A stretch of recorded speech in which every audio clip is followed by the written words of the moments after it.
সালামু আলাইকুম।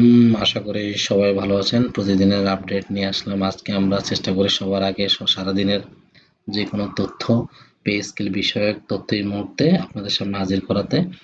সো আজকে আমরা তিনটে বিষয় নিয়ে আলোচনা করব। বিষয়গুলো হচ্ছে মহার্ঘ ভাতা, পে স্কেল, তিনটি ধাপ, খোলা সিটি।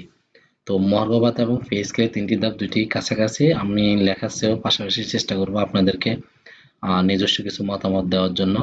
আমার এটা নিজের নিজস্ব মতামত। তো চলুন এর আগে বলে নিই, আপনারা আমাদের ভিডিওটি লাইক করবেন এবং সাবস্ক্রাইব করবেন। তো নতুন নতুন পে স্কেলের নিউজ পাওয়ার জন্য এবং সরকারের যে কোনো নিউজে আপডেট পাওয়ার জন্য, যে কোনো সুযোগ সুবিধা। আর হচ্ছে আমাদের ফেসবুক পেজও আছে একই বিষয়, আপনারা সেখানে গিয়েও ফলো করতে পারেন। তো আজকে চলুন আমরা কথা বলি। শুরুতে আমরা পে স্কেলের একটা আলোচনা করি। যেমন দেশের সরকারি কর্মকর্তা কর্মচারীদের দীর্ঘদিনের প্রতীক্ষার অবসান হতে যাচ্ছে। জীবনযাত্রার ব্যয় বৃদ্ধি এবং মুদ্রাস্ফীতির কথা বিবেচনা করে সরকার নবম পে স্কেল প্রদানের চূড়ান্ত প্রস্তুতি গ্রহণ করেছে। এখানে বিষয়টা হচ্ছে, এই কথাটা প্রায় হয়তো প্রতিদিন থাকে, কিন্তু বিষয়টা হচ্ছে সামনে 12ই মার্চ বা দ্বিতীয় সপ্তাহের দিকেই, প্রথম সপ্তাহ বা দ্বিতীয় সপ্তাহের দিকেই আপনার সংসদ অধিবেশন হবে। সো তখন দেখা গেছে আপনার এই বিষয়ে আলোচনা হবে। সংশ্লিষ্ট সূত্রে জানা গেছে এই নতুন বেতন কাঠামোটি একেবারে নয়, বরং তিনটি পৃথক ধাপে বাস্তবায়ন করা হবে। তবে দুঃখিত, এখন তিনটি ধাপ নিয়ে আসলে আলোচনা হয়নি। তবে আমার নিজস্ব মতামত বলবো, আপনারা আশা করে বুঝতে পারবেন। ঈদের আগে প্রথম ধাপের একটা ঘোষণা আসবে। এই উৎসবের আনন্দকে দ্বিগুণ করতে সরকার ঈদের আগে নবম পে স্কেলের প্রথম ধাপের আনুষ্ঠানিক ঘোষণা দিতে পারে। এই ঘোষণার মাধ্যমে সরকারি কর্মচারীরা তাদের বেতন ও ভাতার বড় ধরনের পরিবর্তন দেখতে পাবেন বলে আশা করা হচ্ছে। এর ফলে দেশের লক্ষ লক্ষ সরকারের স্বস্তি ফিরবে। পূর্ণাঙ্গ বাস্তবায়ন: জুলাই থেকে প্রকাশিত তথ্য অনুযায়ী এই পে স্কেল পুরোপুরি পূর্ণাঙ্গ কার্যকর হবে আগামী 1 জুলাই 26 থেকে। জুলাই মাসের নতুন অর্থ বছর থেকে সরকারি কর্মচারী এই বর্ধিত সুবিধা ভোগ করতে শুরু করবেন। পর্যায়ক্রমে তিনটি ধাপে সম্পন্ন হওয়ার মাধ্যমে এই কাঠামোটি পূর্ণতা পাবে। তো আসলে বিষয়টা হচ্ছে পূর্ণতা, এখানে আমার নিজস্ব যে মতামত সেটা হচ্ছে, পে স্কেল তিনটি ধাপ যেটা বলা হচ্ছে, শুরুতে ঈদের আগে সবাইকে স্বস্তি দেওয়ার জন্য একটা ধাপ দেওয়া হবে, সেটা একটা বিশেষ সুবিধা দেওয়া হবে। এই সুবিধাটা হয়তো বিশেষ সুবিধা আকারে থাকতে পারে বা মহার্ঘ ভাতা অনুসারে থাকতে পারে। মহার্ঘ ভাতার যে পার্সেন্টেজ আমরা এখন পাচ্ছি সেটা একটু পরে আলোচনা করব। আসুন আমরা মহার্ঘ ভাতা নিয়ে একটু আলোচনা করি। যেমন গ্রেড অনুযায়ী মহার্ঘ ভাতার যে বিন্যাস থাকবে, যেমন 11 থেকে 20 গ্রেডের এই স্তরের কর্মচারীদের তাদের মূল বেতনের 25% হারে মহার্ঘ ভাতা পাবেন, এবং 4 থেকে 10 গ্রেডের এই স্তরের কর্মকর্তাদের জন্য 20% হারে ভাতা নির্ধারণ করা হয়েছে। প্রথম থেকে তৃতীয় গ্রেড তাদের ভাতার হার নির্ধারণ করা হয়েছে মূল বেতনের 10%। আর্থিক সীমা ও ন্যূনতম সুবিধা: অর্থ মন্ত্রণালয়ের হিসাব অনুযায়ী এই মহার্ঘ ভাতার ফলে মাসিক বেতন সর্বনিম্ন 4,000 টাকা থেকে শুরু করে সর্বোচ্চ 7,800 টাকা পর্যন্ত বৃদ্ধি পাবে। সরকার বিশেষভাবে নিশ্চিত করেছে যে গ্রেড যাই হোক না কেন, কোনো কর্মচারী মাসিক 4,000 টাকার কম ভাতা পাবেন না, অর্থাৎ সর্বনিম্ন ধাপের কর্মচারীরা উল্লেখযোগ্য হারে উপকৃত হবেন। সমন্বয় ও অতিরিক্ত সুবিধা: নতুন এই মহার্ঘ ভাতা কার্যকর হওয়ার সঙ্গে সঙ্গে বর্তমানে চালু থাকা 5% বিশেষ প্রণোদনা সুবিধাটা বাতিল হয়ে যাবে। আচ্ছা, এখানে বিষয়টা হচ্ছে, আমরা যদি এই বিষয়টা এবার শেয়ার করি, সেটা হচ্ছে যে আপনাদের, আমি মনে করি বর্তমানে যে আমরা মহার্ঘ ভাতাটা পাচ্ছি, মহার্ঘ ভাতাটা হচ্ছে এই মুহূর্তে দশম গ্রেড পর্যন্ত পাচ্ছে 15%, এবং 20 গ্রেড পর্যন্ত পাচ্ছে 20, সরি, 9 থেকে 1, 1 থেকে 5, 1 থেকে 9 পাচ্ছে 10%, এবং 10 থেকে 20 পর্যন্ত পাচ্ছে 15%।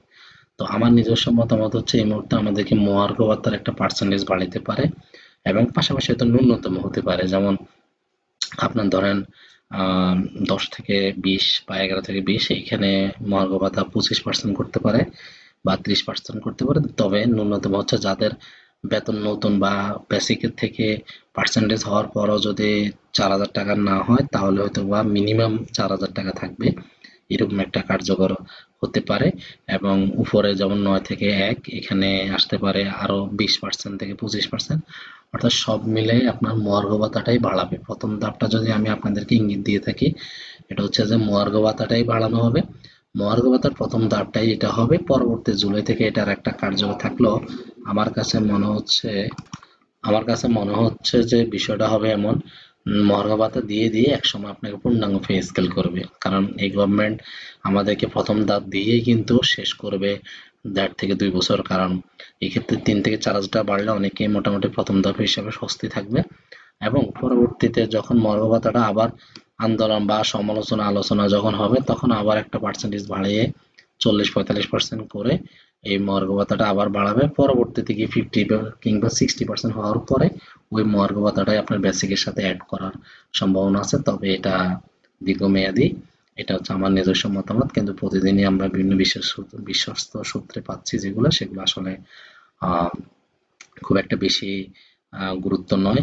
তারপরও আমরা হয়তোবা তথ্য নিচ্ছি বিভিন্ন মন্ত্রণালয় থেকে পাচ্ছি, বিশ্বস্ত সূত্রে পাচ্ছি, নানা আলোচনা হচ্ছে, তো চেষ্টা করছি সেগুলো আপনাদের সামনে তুলে ধরার জন্য।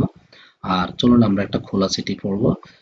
খোলা চিঠি এর আগে একটা ফেসবুকে একটা বিষয় খুব বেশি জনপ্রিয় হচ্ছে, সেটা হচ্ছে যে আপনার বিভিন্ন মহল ফুলে ফেঁপে উঠতেছে যে 12ই মার্চ সংসদ অধিবেশন হবে, এই সময় যদি আমরা আমাদের দাবিটা আদায় না করতে পারি তাহলে এটা দীর্ঘমেয়াদী হয়ে যাবে। এই বিষয়টা এখানে আলোচনা করা হচ্ছে। চলুন আমরা খোলা চিঠিটা একটু পড়ে নিই। আপনারা যারা খোলা চিঠি আপনাদের নলেজে আসেনি তারা দেখতে পারেন। আজকে 28শে ফেব্রুয়ারিতে সরকারি যে আমাদের কর্মকর্তা কর্মচারী কল্যাণ সমিতি থেকে একটা দেওয়া হয়েছে, সেটা আমরা এখন একটু দেখব। যেমন তারা মাননীয় প্রধানমন্ত্রীর নিকট যে বিষয়টা জানাচ্ছে সেটা হচ্ছে দীর্ঘ 11 বছর ধরে আমরা ন্যায্য পে স্কেল থেকে বঞ্চিত। 2015 সাল থেকে বর্তমান পর্যন্ত বৈষম্য দৃঢ় প্রগতির কারণে সরকারি কর্মচারীদের জীবনযাত্রা, পারিবারিক ব্যয়, মৌলিক চাহিদা মারাত্মকভাবে প্রভাবিত হচ্ছে। এক্ষেত্রে আসলে কি কি করণীয় আছে সেগুলোই আসলে এখানে তুলে ধরা হচ্ছে। তো এখন আমরা যেমন এখানে পড়বো, একটি হচ্ছে সরকারি কর্মচারীদের মূল বেতন ও ভাতা নিত্য প্রয়োজনীয় পণ্যের মূল্য বৃদ্ধির সঙ্গে সামঞ্জস্যহীন। খাদ্য, পরিবহন, বিদ্যুৎ, চিকিৎসা খরচ প্রায় 5 গুণ বৃদ্ধি পেলেও বেতন বৃদ্ধির হার অনেক কম।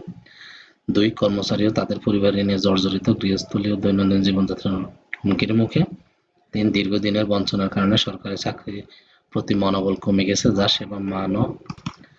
সেবা মান ও প্রশাসনিক কার্যকারিতাকে প্রভাবিত করছে। 4, আধুনিক দামের সঙ্গে সমন্বয়হীন বেতন কাঠামোর কারণে সরকারি চাকরিজীবীর মর্যাদা ক্ষুণ্ণ হচ্ছে। 9, পে স্কেল বাস্তবায়ন শুধু আর্থিক ন্যায় নয়, এটি সরকারি চাকরিদের মর্যাদা রক্ষা, কর্মীদের মনোবল বৃদ্ধি, জনগণকে উন্নত কার্যকর সেবা প্রদানের সঙ্গে সরাসরি সম্পর্কিত। আপনার নেতৃত্বে এটি দ্রুত বাস্তবায়ন সম্ভব। ইতিমধ্যে সরকারের নির্বাচনী ইশতেহারে দীর্ঘ 10 বছর বঞ্চনা দূর করার প্রতিশ্রুতি দেওয়া হয়েছে। আমরা এই বিষয়গুলাই আর কি আপনাদের একটা খোলা চিঠি দেওয়া হয়েছে।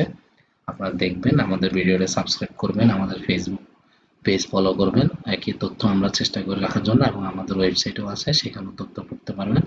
তো আজকে এই পর্যন্ত, ভালো থাকবেন সবাই।